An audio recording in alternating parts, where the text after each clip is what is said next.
அனைவருக்கும் வணக்கம். எல்லாரும் எப்படி இருக்கீங்க? நான் ரொம்ப நல்லா இருக்கேன்.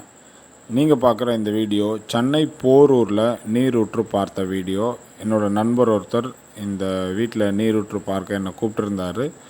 ஆல்ரெடி இந்த வீட்டுக்கு முன்னமே ஒரு போர் பண்ணியிருக்கேன். இப்போது புதுசாக வீடு கன்ஸ்ட்ரக்ட் பண்ணுறதுனால ஒரு பெஸ்ட்டான பாயிண்ட்டாக எடுத்து கொடுக்க சொன்னாங்க. அதனால் நான் போய் மீண்டும் ஒரு நல்ல பாயிண்ட்டாக எடுத்து கொடுக்கறதுக்காக போனாங்க.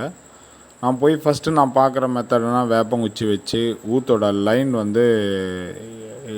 எடுத்துகிட்ருக்கேன். அந்த வீட்டில் நான் அந்த கல் வச்சுருக்க வழிக்காக தான் ஊற்று போயிட்டுருக்கு. இப்போது அந்த பில்லர் பக்கத்தில் நான் நிற்கிறேன் பாருங்கள், அந்த வழியாக போகுது. அடுத்து அந்த இடத்துல ஒரு கல் வைப்பேன் பாருங்கள், அந்த வழியாக அந்த ஊற்று போகுது. ஃபஸ்ட்டு மெத்தட் வேப்பங்குச்சி வச்சு அந்த ஊற்று போகிற வழியை நம்ம தெரிஞ்சுக்கணும். ஸோ ஃபஸ்ட்டு மெத்தடு ஊற்றோட வழி தெரிஞ்சுக்கிறேன், அதுதான் பண்ணிகிட்ருக்கேன்.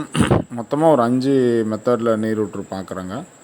அதில் ஃபஸ்ட்டு மெத்தடு ஊற்றோட வழி தெரிஞ்சுக்கிறேன். அடுத்து இந்த ஊற்றில் எல்லா இடத்துலையும் போர் பண்ணலாமான்னா எல்லா இடத்துலையும் பண்ணக்கூடாது. எல்லா இடத்துலையும் தண்ணி அதிகமாக இருக்காது. எங்கே தண்ணி அதிகமாக இருக்கோ அங்கே தான் போர் பண்ணணும். இப்போ பார்க்குற 2வது மெத்தட் முட்டை வச்சு செக் பண்ணுறாங்க. முட்டை வச்சு செக் பண்ணால் எந்த இடத்துல தண்ணி அதிகமாக இருக்குன்றதை நாம் தெரிஞ்சுக்கலாம். ஸோ அப்படி செக் பண்ணிகிட்டே வரும்போது கடைசியாக ஒரு இடம், அந்த சென்டர் பாயிண்ட்டுக்காக வீட்டோட சென்டர் இடத்துல ஒரு பாயிண்ட்டு பெஸ்ட்டாக இருந்தது. ஸோ அதை வச்சு அந்த இடத்துல தண்ணி ஒரு 1.5 இன்ச்சு தண்ணி கிடைக்கும்னு சொல்லியிருக்கேன். இப்படியே இந்த கடைசி வரையும் செக் பண்ணேன். இந்த போர் தான் நான் 5 வருஷத்துக்கு முன்னாடி பார்த்த போரு. 45 அடி தான் இருக்குது அந்த போரு. 30 அடியில் தண்ணி கிடச்சிது. இந்த போரில் இப்போ கன்ஸ்ட்ரக்ஷனுக்கு பத்தலை. ஆக்சுவலி அதில் 1 HP மோட்டர் தான் போட்டிருக்காங்க, கையிலே போட்டது. ஸோ அதனால் இன்னொரு பாயிண்ட்டு பார்க்குறேன்.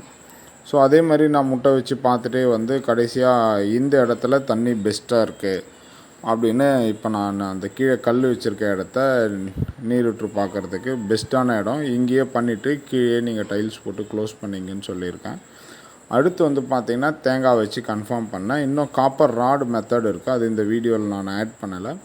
ஸோ அந்த காப்பர் ராடில் எத்தனை அடியில் தண்ணி இருக்குது, தண்ணி எந்த திசையிலேருந்து வருது, எப்படி போகுது, இது போல் எல்லா டீட்டெயிலும் தெரிஞ்சுக்கலாம். உங்கள் வீட்டுக்கு நீரூற்று பார்க்கணுன்னா ஸ்க்ரீனில் இருக்க என்னோடய எண்ணுக்கு கால் பண்ணுங்கள். நீங்கள் எங்கே இருந்தாலும் நான் உங்கள் வீட்டுக்கு நீரூற்று பார்த்து கொடுக்குறேன். 100% தண்ணி எடுத்து கொடுக்குறேன், ஃபெயிலியர் கிடையாது.